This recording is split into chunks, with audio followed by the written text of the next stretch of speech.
Something എണ്ണത്തെ ഇവിടെ identification ചെയ്തിട്ടുണ്ട്, കോളായിട്ടും ബാക്കി കണ്ടതൊക്കെ ആയിട്ട്.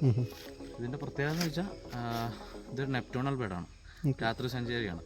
അതിന്റെ വായ ഈ പറഞ്ഞ പോലെ തവളേന്റെ വീക്ക് പോലിരിക്കും. അപ്പോൾ ഇതിന് കൊത്തി തിന്നാൻ പറ്റില്ല. അപ്പോൾ എന്താ വെച്ചാൽ ഇത് ഏരിയൽ ഫീഡിങ് ആണ്.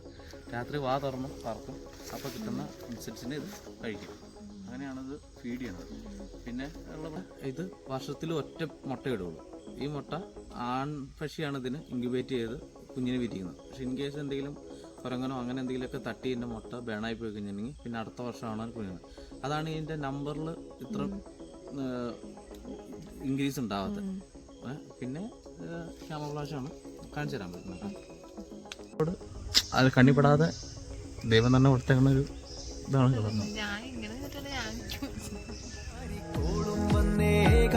കലമേലെ കണ്ടേ മഴമൂടും മാമല മുകളിൽ ഇടിമിന്നൽ തൂന്നതുമുണ്ട്. മാറിക്കോളും വന്നേ കാറിൻ കലമേലെ കണ്ടേ മഴമൂടും മാമല മുകളിൽ ഇടിമിന്നൽ തൂന്നതുമുണ്ട്. ദൂരെ വെൺമലയിൽ സൂര്യൻ പൊന്നണിയും നേരം കണ്ടുണരാൻ പോര്.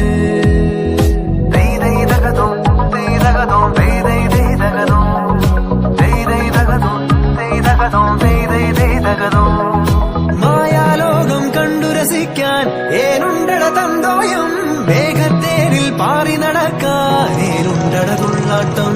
കാടിൻ നടുവിൽ കൂടുണ്ടാക്കാൻ കാലങ്ങൾ താണ്ടുമ്പോൾ പാരിൻ മറവിൽ പ്രായം മറയും കാലം അതുവഴി മാറും.